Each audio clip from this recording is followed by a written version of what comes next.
It's been a little while since I've recorded anything because this last month has been a really big transition time. A transition back to work and a transition to, into this whole COVID and education and experience. But that's not what I want to talk about. What I want to talk about is that today I was sitting here waiting for one of my kids, and I started to think about how I've been feeling lately.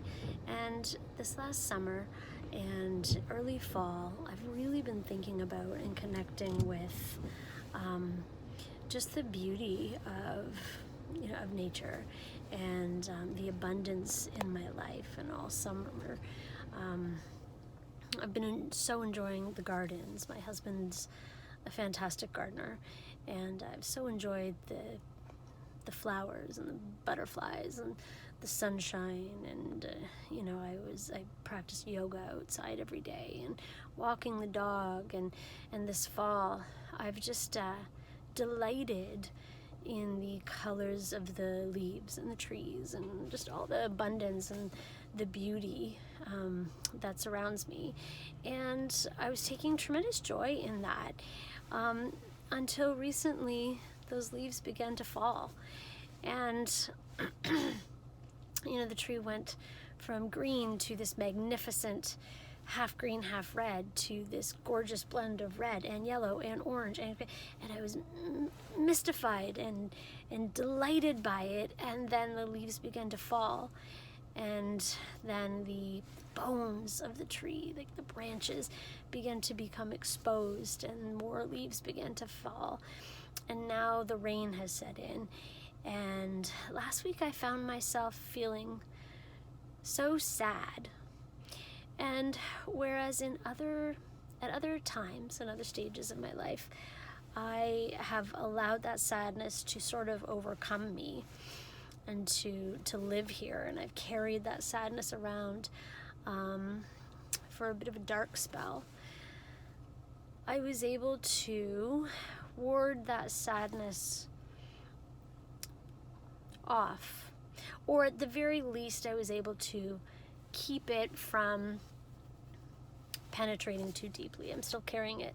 I'm in this beautiful neighborhood, and there are so many big beautiful trees, and I'm looking at it and I'm still feeling it. I'm feeling the impending cold and bleakness of the winter ahead, and that heightens the sense of isolation, heightens the holidays coming and not being with family and things not being the same. It heightens all of that. But what I'm understanding and telling myself is that if I hadn't have reveled in the colors and the scents and the beauty of nature this summer and this fall, if I wasn't experiencing the sense of loss that it's leaving me, then I would not feel the joy that I'm going to feel when it returns. And that's just life.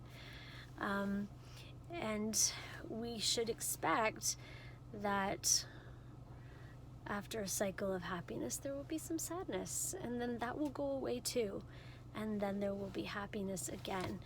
And I guess I'm just thinking about that, and this time in our lives, at schools and for the kids and with our parents. And it's sad right now, but it doesn't mean that it's not all gonna bloom and be colorful again. So try not to let it sink too deeply into your heart. I'm not saying don't feel it. We're meant to feel it. We're supposed to feel it. Feel it. That only makes sense. But don't feel it too deeply. And if you are, make sure you reach out. Make sure you get support. And what I'm talking about is not clinical depression, obviously. If that's something that you're dealing with, just thinking of trees reblooming in the spring is not going to make you feel better. You need to take care of that and go talk to someone who's, a therapist or your clergy or your best friend, whatever, or doctor. So that's not what I'm talking about, and I'm not making light of depression. But this seasonal sadness that I know happens for me every year, but is much stronger this year, is something that, I don't know, I think if you feel like it, talk about it. If you don't feel like it, write about it. If you don't feel like writing about it, paint it, or just have a nap. I guess what I'm saying is take care of yourself, and that this too shall pass. And I guess there's something good about dampness and rain. I guess there's something good about overcast skies. I guess there's something pretty about the skeletal structure of the trees. I'm going to work on it. I'm going to work on reframing it all, and counting my blessings. Thanks for listening.